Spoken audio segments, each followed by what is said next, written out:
Welcome to Toffee TV. We're going to have a chat about Nathan Patterson, who's been doing very well so far this season.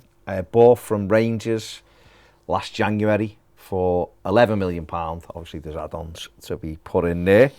It didn't go so well for him in the first few months he was at Everton. Only managed 45 minutes against Boreham Wood in the FA Cup, and then picked up an ankle injury when he should have been starting at West Ham, and led some people to talk about wasting money and, you know, what's going on with this kid. I'd even seen mad stories that Everton were ready to loan him out in the summer and all that, but obviously that was nonsense. Went away, come back, played a few games for Scotland in the summer, and then came back to pre-season and has got better and better, really, hasn't he, and settled in. And maybe some of that was down to the fact that Seamus Coleman has picked up an injury, but he started in the first team and now looks like a player you can't take out the first team. Yeah, I think it would have been nice to have seen a little bit more of him last season. It's strange, really, because I think in a way maybe the injury was a blessing in disguise for him and for us in a way, because of having Seamus Coleman and having to stick with him and having to use his experience and to get through that difficult spell, and not bringing someone young in who had to deal with that pressure. And I think starting this season, he's been at the club for a while now. I don't get me wrong, I feel really sad for him, that he got the injury, and that, you know, he meant he missed the Scotland playoff games and then they didn't qualify. So that was a big blow for him, but he's come back for the new season, clean slate, starting a new season in the Premier League. Obviously, with not having Seamus, he played all pre-season at right wing back, really, wasn't it? And then started the season playing in that role, played a couple of games in that role, or 2-3 games, and then obviously we've gone into a back four, and now he's playing as a right back. And I think just as he's gone along, he's got stronger and stronger. And if you're looking for a way, if you're looking for how you should sign players, or how you should bring players into your club, to bring a player who wasn't first choice at his club but had all that promise, and spend 12 million quid on him, I think it will be a really good deal when you step back and look at it, because I just think he's such a good talent.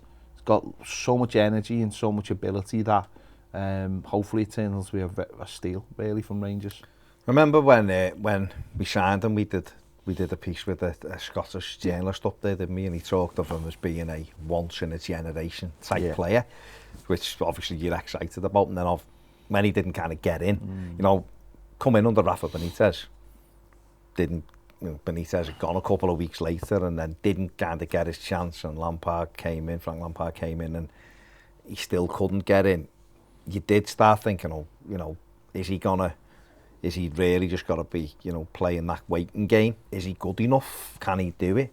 And you never really know until, and I suppose the player never really knows until he's in the mix of things and he's playing in the Premier League, because it is such a tough league. And it's hard to forget that he isn't actually 21 yet either. He's not 21 till the middle of October. And to come down, he hadn't played loads of games for Rangers either. So you didn't really have that much kind of like body of evidence of his work, this is what he's done, and he starts slow or whatever, because obviously Tavernier up there, their captain, and scores about 20 goals a season, and was key to everything they were doing. So it was a case of being a little bit unsure about him, I think, but like you just said, he had all the right attributes: big, quick, good on the ball, Scottish, so like a challenge, like to get in. And I think certainly someone that Evertonians will love and are loving right now. We have had that relationship with Scottish players over the years, and they're always fearless. You think back to Stephen Naismith and Dunk, people like that who we've had many more, haven't we? Just got that relationship. Andy Gray, Graham Sharp, all of those kind of players, and he really has took the bull by the horns this season. And just have a look at his numbers so far from this season. There we go. So 6 games played, every game so far. Interceptions per game, 1.3. Dribble pass per game, 0.7 per game. Tackles, 3.7. and clearances. He's at 3 a game. And that they're like his defensive stats. To be dribbled past less than once a game, I think is a key indicator that he is actually a good defender. Because I know we talked a lot about when we got him about how good he was going the other way with the ball, and it was something Everton really needed. But has he surprised you with how good he's looked as a defender? Certainly not when we've gone to a back four. Yeah, the last couple of I think games. in the back four, I think he's looked a lot better. I think in a wing back position, I think there were occasions where he allowed people to get past him a little bit easy, or say the Forest game where he switched off at the Forest goal. Yeah, because it's an in between position, isn't it? It's almost like a special position, playing as a wing back. I know he's played there before, played there for Scotland, but to come to the Premier League and having to bed in there, even though obviously offensively that's his best side of his game, I think, but you've got to know you've got to learn the other side of the game, haven't you? And I think as he's gone back to a back four, I think it's made it a lot easier for him to understand what is required from him. I think he's become a lot more defensively rigid, and you still get the other side from him, because he is a runner. He is someone who will get forward, who will almost run past the ball at times and offer himself. But I think defensively, I think he's looked a lot better in the back four, and he'll be tested a lot more this season. But obviously in the last game, playing against someone like Luis Diaz, who I think that was Diaz's quietest game since he's joined Liverpool in the Premier League. First time he'd never dribbled past an opponent in the Premier League, which shows. I mean, his numbers for the Liverpool game, you just touched on, it was easily his best display. 79 touches of the ball, 9 clearances, 8 tackles, 7 ball recoveries. And like you say, the first time Diaz hasn't been able to dribble past an opponent since he arrived at Liverpool. So, and he is a huge threat. And that almost infers that he spent the whole game defending, but he didn't. He spent as much time at the other end of the pitch trying to join up. I think he had a shot that just got deflected wide. He was trying to put crosses we put the cross in for when Tom Davies hit the post. So he played both ways, and I think he played like a modern fullback, defended well, but then got forward. And I think it's so important that players bed in really, really quickly when Everton have got a few in there, and it's effectively a whole new defence, isn't it, this year? So it's important that someone like him beds in really quickly, and I feel like every game he's just gone up a little level, and I think it was noticeable how well he did against Leeds. I think that was, when he went back to, that was the first game we went to a back four, wasn't it? So, and that game he played so well. Jack Harrison's very good. Yeah, argue against, maybe Leeds' best player. So he bedded in so well into that, going into a right back position, and I think the fans love what he offers. I think they love the, we've seen him, haven't he, when he wins tackles or blocks, and he's punching the air, that kind of thing. You can see how much it means to him. Yeah. And for a young player, you want to bed them in quickly, get them used to, and you want to, as a fan, you want to show them what all that stuff means to us as well. I think you're right. We've always loved that kind of thing, that side of the game. We've always enjoyed the physical side, and players winning tackles, and how it can change the course of a game, change the course of a season in some instances. So he's had a really, really good start to the season. I think he has done brilliantly defensively. One thing I would say is, and we know that he is good defensive. I mean, he scored a goal for Scotland. He had 10 caps and scored 1 goal for them. And it was a good goal as well. And we've seen him, and he had opportunities in the Leeds game. He could have won it for us if he'd have gone across the keeper. Liverpool, like you just mentioned, had a shot that Virgil van Dijk went into the side net. That's the area now that he's got to add, isn't it? He's got to add goals and assists now, because that's what we see him as, an offensive fullback, someone who can run up and down all day.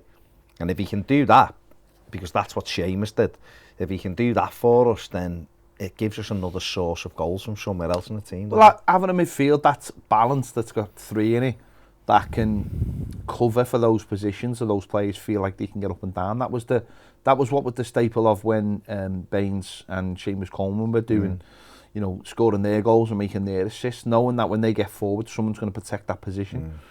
And I think that will really help as well. I think that is something we've missed in the last few years. Obviously, Luca Dean at left back added some goals, but not a lot. Not a lot of goals that were not set pieces. And I think that's important that, you know, we start adding those kind of goals to Everton, because as you start cutting, don't you? They don't score, they don't score, they don't score. If you can start adding that, full back score, centre back score, the odd goal, some of them, you know, couple of the midfielders score goals. Then suddenly it changes the aspect of where you're going to finish, because obviously goals equal points.